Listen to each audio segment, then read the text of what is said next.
what I took away from the gatherings is that while there is more work to do, I think each of them has come to understand that the work that we've done with the Abraham Accords, the work that we've done to isolate the regime in the Islamic Republic of Iran has been good for their people. It's been good for the Middle East.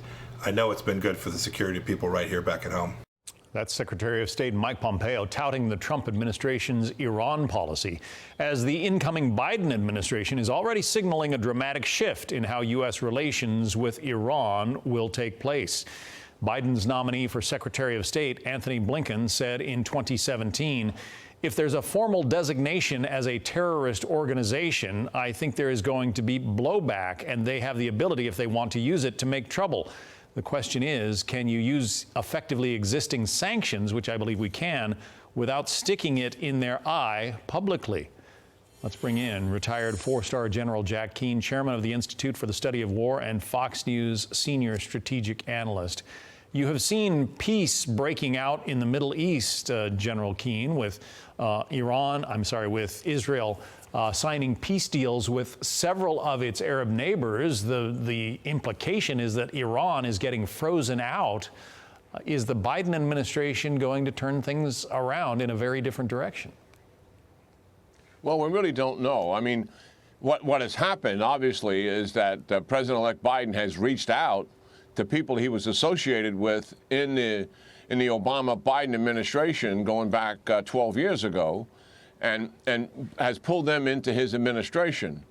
And we certainly don't know for a fact because, you know, we never had a debate on foreign policy and national security, and tragically, and somewhat sadly, the media never asked any tough questions about it. So we're a little bit in the dark. But here's what we do know.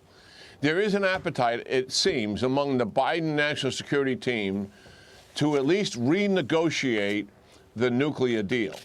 But where they find Iran today and where they were a number of years ago is very different. And you put your finger right on it. The strategic contours that are taking place in the Middle East, with the Arabs and the Israelis building together a political, military, and economic coalition that is willing to confront Iran as the major destabilizer in the region, is a major geopolitical paradigm shift that the Biden administration has got to embrace, in my judgment. And if they do not embrace it and continue to keep the pressure on Iran, then we're not going to get a renegotiated deal that makes sense. I believe this, John, that if we're facing President-elect Trump here, the second Trump administration, the Iranians would have come forward and renegotiated a nuclear deal with him because the sanctions are just crippling them, and they've got to get out from underneath the weight of them.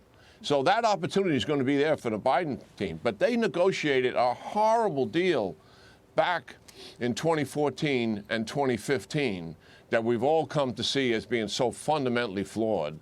And the Iranians were tough negotiators. When we tried to tell them, let's consider your behavior in the region as a condition. Nope, we're not going to do that. We're going to depart the negotiations. We told them we wanted anytime, anywhere inspections to make certain that the Iranians are not cheating. Why? Because they have cheated in the past. Nope, the Iranians rejected that. And then the sunset clauses kicked in. In 10 years, a threshold weapons capability. In 15 years, unrestricted, you can have a weapon. Who would ever put that in the deal? But it's in there. Yeah. So, yes, we want a new team, but a new team that is influenced by the realities of what have taken place in the last 12, 8, and 4 years. The Iranians lost their General Qasem Soleimani, considered the top terrorist really in the world, in that drone strike ordered by the Trump administration. It's pretty hard to envision the Biden administration ordering that same kind of strike. Am I right, General?